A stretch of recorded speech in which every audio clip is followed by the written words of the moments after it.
His song reflects the deeply human act of turning inward, to meet the younger self with gentleness rather than judgment. The child symbolizes innocence, early dreams, and the unbroken softness that adulthood often buries.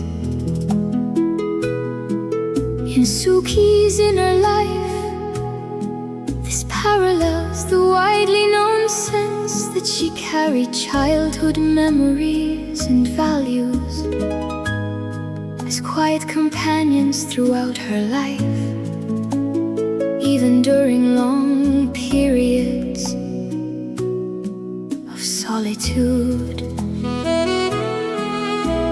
Listening to the child becomes a symbolic reconciliation, an acknowledgment that the self is made of many layers, and that healing requires embracing them all. The song captures the emotional truth that the younger self never disappears. It waits patiently for the adult to become tender enough to hear it again. It is a moment of inner forgiveness, inner reunion, inner peace. I listen to the child I was. I listen to the child I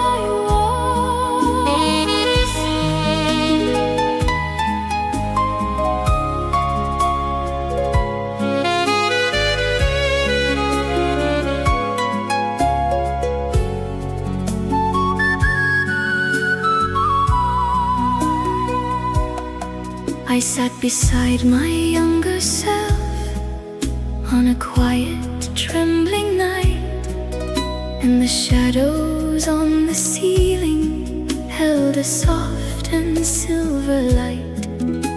They looked at me with questions that were tender, small and bright, and I felt the years between us slowly loosen in their flight. Their voice was like a whisper from a time I left behind, full of dreams I once believed in, with an open, fearless mind.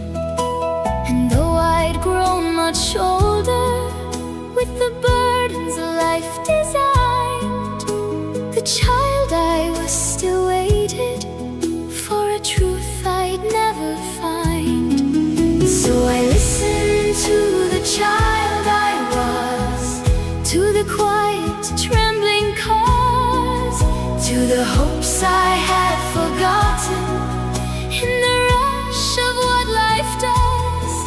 Yes, I listened to the child I was, without judgment, without pause, and I felt a gentle healing in the space between our flaws. They asked me why I drifted from the dreams I used to keep, why I learned to walk so softly, why my courage fell asleep. And though I had no answers that were tidy, clean or deep, I held their hand and promised I would try again to leap. So I listened to the child I was, to the quiet, trembling cause, to the hopes I had forgotten in the rush of what life does. Yes, I listened to the child I was, without judgment, without pause, and I felt a gentle healing in the space between our flaws.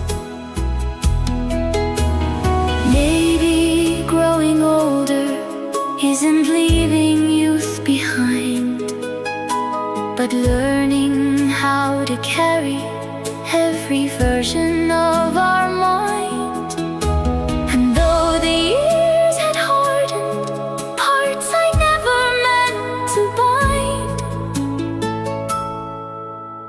child I was reminded me of the softness I could find. So I listened to the child I was, to the quiet trembling calls, to the hopes I had forgotten in the rush of what life does. Yes, I listened to the child I was, without judgment, without pause. And I knew that in that moment I was worthy just because.